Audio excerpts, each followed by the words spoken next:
आज मैं आपको बताऊंगा कि हर्ड इम्यूनिटी क्या होती है। जैसा कि आपने मुख्तलिफ़ जगहों पे सुना होगा, फेसबुक, यूट्यूब, डिफरेंट तरीक़ों में न्यूज़ चैनल्स में आपने सुना होगा कि हर्ड इम्यूनिटी का बहुत जो है नाम लिया जा रहा है। हर्ड इम्यूनिटी उस इम्यूनिटी को कहते हैं। इस इम्यूनिटी का मतलब यह है कि अगर हमारी पॉपुलेशन जो है किसी भी एरिया की 80 to 90% पॉपुलेशन अगर इम्यूनाइज हो जाए और बाकी की जो पॉपुलेशन है उसमें डिज़ीज़ स्प्रेड जो है वो बच जाती है और डिज़ीज़ जो है वो नहीं होती, इसको हम कहते हैं हर्ड इम्यूनिटी।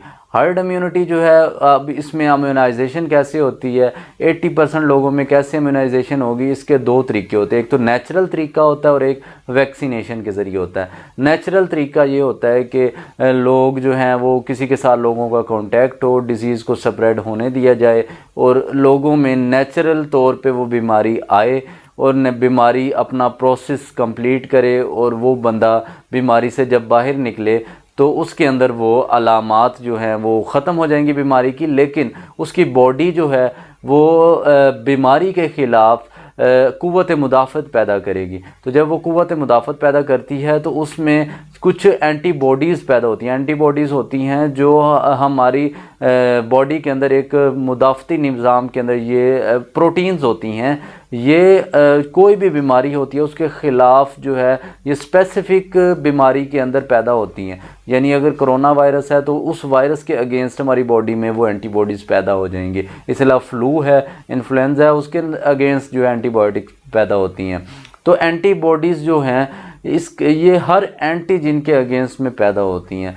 तो अगर किसी बंदे में कोरोना वायरस डेवलप हो गया है तो उसका जो नेचुरल वे ऑफ इम्यूनाइजेशन है कि उसे बीमारी नेचुरल तरीके से हो और उसकी बॉडी उसके अगेंस्ट अपनी इम्यूनिटी पैदा करे, एंटीबॉडीज़ पैदा करे, उसको हम जो है नेचुरल इम्यूनाइजेशन कहते हैं, जिसको हम एक्टिव इम्यूनिटी कहते हैं। और दूसरा तरीका ये होता है कि लोगों को हम इम्यूनाइज करें वैक्सीनेशन के ज़रिए।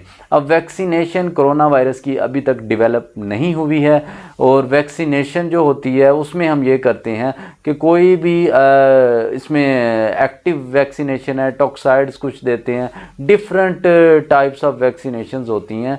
वैक्सीनेशन का मतलब ये है कि हम उस इन्फेक्शियस जो एजेंट होता है वो बॉडी में इंजेक्ट करते हैं, लेकिन वो एजेंट इन्फेक्शन पैदा नहीं कर सकता, वो एटेन्यूएटेड होता है, यानी वो इन्फेक्शन नहीं पैदा कर सकता, लेकिन वो एजेंट जो है बॉडी हमारी ये समझती है कि वो ओरिजिनल जरासीम हमारी बॉडी में आ गया है तो उसके ख़िलाफ़ वो अपनी क़ुव्वत मुदाफ़त पैदा कर लेती है। तो जब क़ुव्वत मुदाफ़त पैदा हो जाती है, बाद में अगर वो असल में वो वायरस बॉडी में आ जाए तो बॉडी उसको ख़त्म कर सकती है।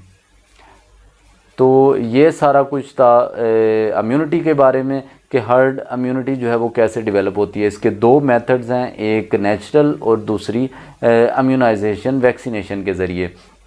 तो अब सवाल ये पैदा होता है कि क्या कोरोना वायरस जो डिज़ीज़ है 2019 इसके अंदर ये हर्ड इम्यूनिटी फ़ायदा देगी या नहीं देगी, क्योंकि कोरोना वायरस डिज़ीज़ एक ऐसी डिज़ीज़ है इसके अंदर डिज़ीज़ की सिविरिटी के चांसेस ज़्यादा हैं। जिस बीमारी में सिविरिटी के चांसेस ज़्यादा हों तो उसमें रिस्क होता है कि ग्रेट पॉपुलेशन जो है उसमें डेथ के चांसेस ज़्यादा हो जाते हैं।